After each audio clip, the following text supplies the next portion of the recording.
Okay, so it's snowing outside, and me and Tim are here at the 4430. We've got everything out of here on this side that we can take out right now. This is your load control sensor. Your load control shaft is down at the bottom, obviously. This is where your pump is actually driven through. It sits on top of that, and then that shaft goes from the flywheel straight on back, and then the bushing is held here in this nut. There's a bushing, but the race of that shaft. So anyways, what we're going to do, because we have I'm not seeing anything that's really concerning me, but I am going to pull this apart here because we're going to see what the deal is. Now, what you do is just get them all taken off and lay them on top here. This is the tube that actually goes to the center of this, the center of that input shaft, transmission input shaft. Something looks like it went through there. You can see that, but I don't see. We've spun this gear, the ring gear, the pinion shaft or the ring gear here. There's no chips or dings or bangs out of it, so I don't know. It just looks like something went through it. We've got a table set up here to, to keep everything kind of organized and where it needs to be as we take it out. And that's always a good idea. You can get your wrenches and stuff here pretty easy. I don't know if he's got some starting fluid, but as the parts come out, this is where we're putting them. So he is removing all of these. Now, about 2 years ago, I pulled this plate off from inside the cab. I didn't have a gasket to put on there that came from John Deere, so I just used that orange high temperature RTV poop that we put on there. Hey, put them in the center here. So, okay, so that's what you're going to do.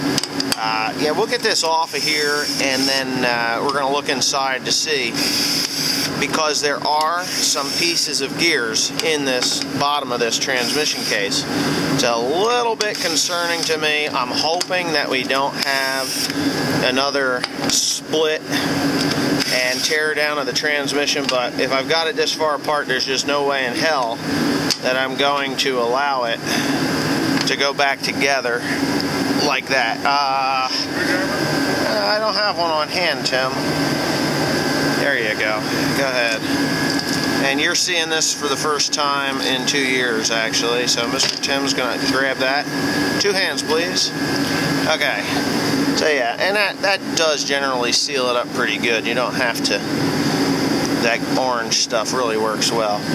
Now, this transmission, I don't know if I mentioned it, but this tractor, I'm going to say about 20 years ago, I'm going to have to say I'm 42, so this is about 20 years ago. This tractor, maybe a little longer than that, 20-some years ago, had a problem with the transmission, and a neighbor down the road had tore the transmission all apart and repaired or replaced. You can't turn it that way.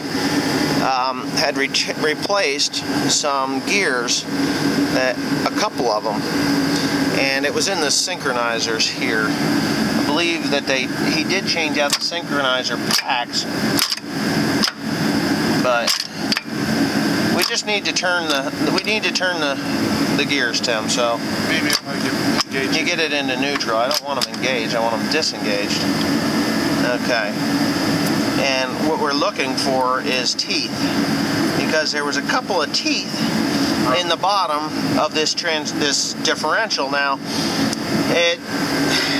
it concerns me, but it doesn't concern me, because like I was saying, that a few years back, that this tractor was all torn apart, and they had replaced some gears in them. There was chipped teeth.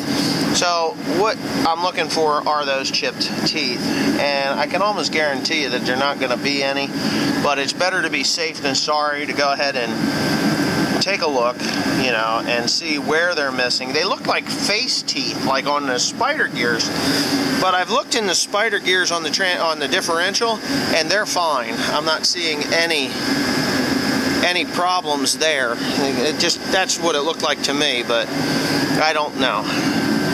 Well, where are those teeth? They're on the quad. They're on the quad? Well, I'm going to show them to you. Okay, so this is what we've got in the bottom, which they've been down there a long time. They're not, you can see the dirt that's on them, and they're kind of not rusty, but they're not really shiny. They look like they've been, you see the vibrations? Well, maybe you can't get it out of light a little bit. This thing is laid at the bottom of this transmission for so long that there's the brake side of it, and it's shiny from the vibration, just kind of smoothing them over or honing them over. So I think these are actually left over from the initial teardown from 20 some odd years ago, but you never know, so you really kind of have to, you got to get aggressive and look for what you're, you know, just in case there's something really bad inside. But hey, it wasn't down here. I mean, there's gears all over this thing. There's the PTO shaft gears, and there's nothing off of those. They're not even the right style gear to have that happen to. Then you've got these here, which I kind of thought that they were where they go ahead and move where they engage and disengage there. Now, as you can see, there's a lot of play there. That's because of that bearing. Go ahead. Now you can shift them. See this top shaft, you can actually take it apart now. I could have that whole synchronizer mess out of there in a matter of a few minutes. All right, you don't have to do any more shifting there. So yeah, that whole shaft will come out this way. What you do is you actually turn the wheel, and see, this is designed to actually make that top shaft will come out, and then you can get that upper cluster out. But you can't take the bottom shaft out because it's this. You'd have to pull the whole differential out. Yeah, and it's a pain in the ass, if I remember right, for the 4450. But we're not going to have to go that far because Tim's not finding any missing gears, and neither have I. So I'm thinking that's, you know, just. I think that was from last. I'm almost 100% sure. I'm 100% sure that those gears have been knocked off from 25 years ago, and he didn't get them all out. Because there's hiding places in these transmission cases. There just are. So yeah, so I think we're pretty good. I'm not going to worry about it.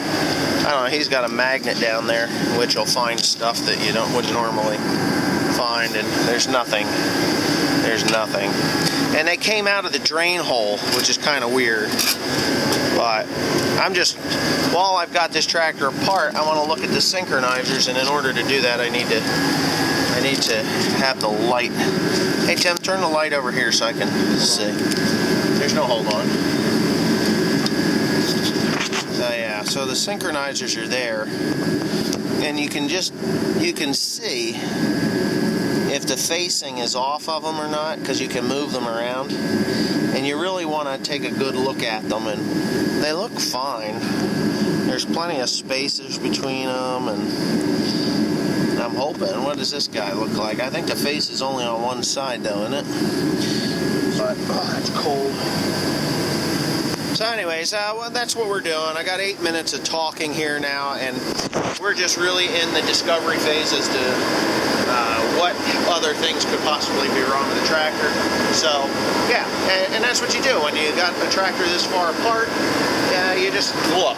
It never hurts to take the time to look, because you can get this thing all back together again, get midway through the summer of work, and bang, the transmission takes a shit, which is not common for a John Deere tractor, but why not just take the time and look to prevent the problem from happening, especially when you get this much time into something. So anyway, yeah, we'll get back to it when we're starting to put the pump and stuff back together. I do have the O-rings, but I don't have the pipes. I'm more than likely just going to get a parts list together and get the parts ordered, get them in here, and start replacing stuff. And it'll be a few days before we go back to actually putting the tractor back together again. Anyways, here we go.